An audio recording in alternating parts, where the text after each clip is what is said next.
ఆంధ్రప్రదేశ్ ముఖ్యమంత్రి నారా చంద్రబాబు నాయుడు సమక్షంలో ముగ్గురు వైసీపీ ఎమ్మెల్సీలు టీడీపీలో చేరేందుకు ముహూర్తం ఖరారైంది.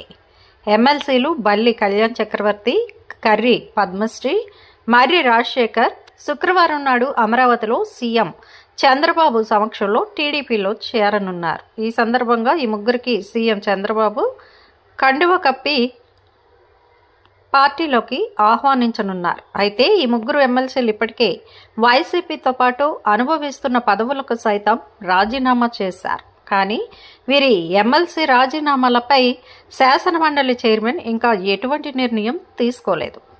అసెంబ్లీ ఎన్నికల ఫలితాల అనంతరం వైసీపీని ఒక్కొక్కరుగా వీడుతున్నారు. ఆ జాబితాలో పార్టీ ప్రధాన కార్యదర్శిగా పనిచేసిన విజయసాయిరెడ్డి సైతం ఉండడం విశేషం. సాయిరెడ్డి తన పదవికే కాదు, రాజ్యసభ సభ్యత్వానికి సైతం రాజీనామా చేశారు. అలాగే వైసీపీ నుంచి రాజ్యసభకు వెళ్లిన పలువురు ఎంపీలు వైసీపీతో పాటు ఆ పదవులకు సైతం గుడ్ బై చెప్పేశారు.